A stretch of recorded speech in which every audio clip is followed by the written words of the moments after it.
के बारे में पढ़ले रही जा, तो प्रकाश के बारे में सबसे पहले जान लिया कि हमनी के काल का पढ़ले रही। प्रकाश के बारे में सबसे पहले पढ़ रहे जानो कि प्रकाश के कौन से मिल के बनल रहा, सबसे पहले न्यूटन बतैले रहन। प्रकाश कौन के मिल के बनल रहा सबसे पहले न्यूटन बतैले रहन। ओकरा बाद एकरा के आइंस्टीन आके 1905 में सिद्ध कैलन कि प्रकाश जौन है वो कौन से मिल के बनल रहा। एकरा के सिद्ध करे खातिर आइंस्टीन 1905 में प्रकाश विद्युत प्रभाव दिलन। प्रकाश विद्युत प्रभाव 1905 में आइंस्टीन दिलन। ओकरा खातिर उनका नोबेल प्राइज 1921 में मिलल। ओकरा खातिर उनका नोबेल प्राइज कब मिलल तो 1921 में मिलल। ओकरा बाद हमनी के हाइगेंस आके प्रकाश के तरंग सिद्धांत दिलन। प्रकाश के तरंग सिद्धांत के दिलन हाइगेंस दिलन। ओकरा बाद प्रकाश के व्यतिकरण सिद्धांत जौन दिल रहन उ यंग दिल रहन। प्रकाश के व्यतिकरण सिद्धांत के दिल रहे यंग दिलन। रोमर नामक एगो वैज्ञानिक आयल, तो रोमर नामक एगो वैज्ञानिक आके 1776 में बतैलस नो 1676 में बतैलस नो कि प्रकाश का है, प्रकाश के वेग होला 3 × 10⁸ मीटर/सेकंड। प्रकाश के वेग के गणना सबसे पहले के कैले रहे तो रोमर कैले। प्रकाश के वेग गणना कैले रहे रोमर कैले रहे। ओकरा बाद हमनी के पारदर्शी, अपारदर्शी या पारभासी के बारे में पढ़ रहे हैं। पारदर्शी के मतलब जो ना कि आर पार दिखाई दे सके उ का होला पारदर्शी। अपारदर्शी मतलब जो ना कि आर पार दिखाई ना दे उ का होला अपारदर्शी होला। एगो होला पारभासी पदार्थ जो ना से आर पार होके दिखाई देवे लेकिन दूधला दिखाई देवे, ओकरा का कहल जाला अपारदर्शी पदार्थ। ओकरा बाद हमनी के पढ़ रहे हैं प्रकाश के परिवर्तन। तो प्रकाश के परिवर्तन होला 2 प्रकार के, नियमित परिवर्तन है विसरित परिवर्तन। जो नियमित सतह यानी समतल सतह से होला ओकरा के नियमित परिवर्तन कहल जाला। जो खुरदरा सतह से होला ओकरा के विसरित परिवर्तन कहल जाला। तो जो प्रकाश के परिवर्तन के नियम के पालन करला उ होला नियमित परिवर्तन। नियमित सतह से होला जो नियमित परिवर्तन का करला प्रकाश के परिवर्तन के नियम के पालन करला। अब ओकरा बाद पढ़ रहे हैं कि प्रकाश के परिवर्तन के 2 गो नियम होला। प्रकाश के परिवर्तन कगो नियम होला 2 गो नियम होला। पहला नियम बटे ओकरा में प्रकाश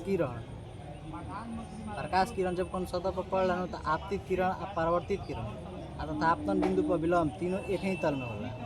आपतित किरण, परावर्तित किरण तथा आपतन बिंदु पर विलंब तीनों का होला एक ही तल में होला। दूसरा रहे नो कि आपतन कोण आ परावर्तन कोण दोनों का होला बराबर होला। आपतन कोण आ परावर्तन कोण का होला बराबर होला। एकरा आगे हमनी के आज पढ़े के बा। एकरा आगे हमनी का पढ़े के बा, एकरा आगे और पढ़े रही हमनी के जो प्रकाश में जो अब पढ़े बा समतल दर्पण के। तो दर्पण के बारे में पहले जाने के पड़ी। कौनो भी अगर कांच के दर्पण बनावे खातिर ओकरा के एक तरफ से कलई करे के पड़ी। कांच के दर्पण बनावे खातिर क्या करे के पड़ी, एक तरफ से ओकरा के पेंट करे के पड़ी। एक तरफ से पेंट कर जाला तो कांच का होला दर्पण बन जाला। तो दर्पण बनावे खातिर कांच के जाति के लेप लगावल जाला, ओकरा का कहल जाला तो सिल्वर नाइट्रेट। सिल्वर नाइट्रेट के फार्मूला होला AgNO3। हमनी के दर्पण पे जौन पीछे लेप लगा रहला वो काथी के होला तो सिल्वर नाइट्रेट के होला। सिल्वर नाइट्रेट के फार्मूला का होला तो AgNO3। सिल्वर नाइट्रेट का फार्मूला का होला AgNO3। अब बट चिकन पीरियड से हमेशा नियमित परिवर्तन होता है, जो हमनी के पहले पढ़ लेल। अब एगो पेरिस्कोप। पेरिस्कोप में 2 गो समतल दर्पण होला जो 45 डिग्री के कोण पर होला। पेरिस्कोप में कगो समतल दर्पण होला तो 45 डिग्री पर 2 गो समतल दर्पण होला। ओकरा बाद एगो कैलिडोस्कोप।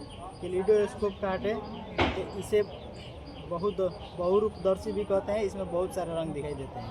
कैलिडोस्कोप का कहल जाला तो बहुरूपदर्शी कहल जाला, जोना में बहुत रूप दिखाई देला यानी बहुत रंग दिखाई देला। अब हमने कहल समतल दर्पण। समतल दर्पण का है तो समतल दर्पण उ हो जना के परावर्तक पृष्ठ का होला समतल होला। समतल दर्पण हो जना के परावर्तक पृष्ठ का होला समतल होला। समतल दर्पण से बने वाला प्रतिबिंब हमेशा होला काल्पनिक आभासी होला। समतल दर्पण से बने वाला प्रतिबिंब का होला तो काल्पनिक कहा चाहे आभासी कहा। समतल दर्पण से कैसन प्रतिबिंब बनला तो काल्पनिक प्रतिबिंब बनला। समतल दर्पण में प्रतिबिंब के आकार वस्तु के आकार का हमेशा का होला बराबर। समतल दर्पण में प्रतिबिंब के आकार वस्तु के आकार हमेशा का होला बराबर होला। समतल दर्पण में वस्तु की दूरी प्रतिबिंब की दूरी का हमेशा का होला बराबर होला।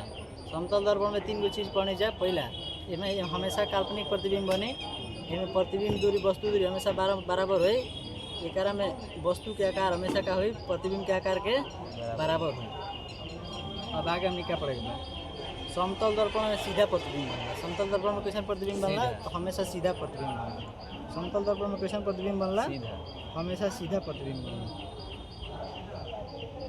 अगर हमनी के समतल दर्पण हमनी के सामने रखल बा तो कोनो वस्तु के पूरा लंबाई देखे खातिर समतल दर्पण के लंबाई कम से कम वस्तु के लंबाई के आधा होके चाहिए। कौनो भी वस्तु अगर हमनी के सामने रखल बस समतल दर्पण में ओकरा के पूरा पूरा देखे खातिर समतल दर्पण के जो लंबाई होके चाहिए वस्तु के लंबाई के का होके चाहिए आधा होके चाहिए। अगला चीज बा अगर हमनी के आगे समतल दर्पण बा ओकरा में हमनी के भी बेग से मान लो दौड़ के जाते हैं ओकरा सामने से तो उन्हें से प्रतिबिंब जौन बानू कि दोगुना बेग से मतलब 2 भी बेग से हमनी ओरे नज़दीक दौड़ के आई उतना दोगुना तेजी से आई। मान लगे जैसे हमनी के आगे समतल दर्पण बा हमनी के दौड़ के जाते हैं दर्पण की ओर तो जब हम 10 मीटर पर सेकंड की ओर से दौड़ के जाएंगे जानो तो उन्हें हमनी के जो प्रतिबिंब बन दर्पण में उनले 20 का स्पीड से हमनी ओरे आई।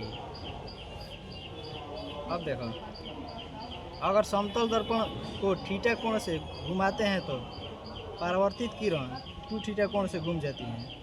समतल दर्पण के अगर थीटा कोण से घुमाई जानो तो परावर्तित जो किरण होला ना वो 2 थीटा कोण से घूम जाए यानी दोगुना हुई थीटा के मान हुई। यदि कोई समतल दर्पण एक दूसरे से थीटा कोण पर हो तो उनके बीच बने प्रतिबिंबों की संख्या विषम होगी। देखा क्या कहता है यदि कौन दर्पण एक दूसरा से थीटा कोण पे झुकल बा मान लो 2 दर्पण बाटे एक दूसरा से थीटा कोण पर झुकावल बाटे तो ओकरा में जितना थीटा होई न ओकरा में बने वाला प्रतिबिंब के संख्या हमेशा का होई विषम होई। एकर फार्मूला होला n बराबर n मतलब प्रतिबिंब के संख्या n बराबर 360 बटा में थीटा -1 होला। हमेशा जब विषम आई तो विषम में छोड़ देवे के बा आ जब 100 माइनस तो -1 कर देवे। जब n बराबर 360 बटा में थीटा कइल जेनु तो मान लो कि विषम आ गइल तो विषम में छोड़ देवे के बा आ जब 100 आइल तो ओकरा के विषम कर देवे। मान लो 60 डिग्री पर 2 दर्पण झुकल बा आ तो n बराबर 360 बटा में 60 कोई नहीं जाता आगुल 6 हमनी के तो 6 आई तो -1 कर देवे बा कैसे कि 6 सम हो आई क्या कहता हमेशा विषम होके के चाहिए तो 6 आइल तो -1 करे के बाद 5 आ गई ऐसे एकरा निकाल दी। 2 समतल दर्पण को समांतर रखने पर अनंत प्रतिबिंब का निर्माण होता है जिसमें दूसरा प्रतिबिंब सबसे अधिक स्पष्ट होता है। समतल दर्पण का उपयोग पेरिस्कोप में किया जाता है। पेरिस्कोप में केकर उपयोग किया जाला समतल दर्पण के। 2 समतल दर्पण के समांतर रखे पर कितना प्रतिबिंब के निर्माण होला अनंत होला। 2 अगर समतल दर्पण के समांतर रखब जा तो कितना प्रतिबिंब के निर्माण होई अनंत होई। n बराबर 360 बटा में थीटा होई नु जब एक दूसरा के समांतर हो तो थीटा के मान 0 डिग्री हो जाए आ कोनो चीज का अगर भी बाटा में 0 आ गई तो का हो जाए अनंत हो जाए ओकर कोनो मान नहीं है। कोनो अगर ऊपर कोनो भी वैल्यू बा नीचे अगर 0 आ गई तो का ओकर मान का होई अनंत हो जाए। तो यही से 2 अगर समांतर दर्पण के समतल दर्पण के एक दूसरा के समांतर रखल जाए नु तो ओकरा बीच बने वाला प्रतिबिंब के संख्या का होई अनंत होई। अगर अब दूसरा आगे के देखो आगे कहता हूँ कि पेरिस्कोप में समतल दर्पण का प्रयोग हो जाला। पेरिस्कोप में केकर प्रयोग हो जाला समतल दर्पण का प्रयोग हो जाला।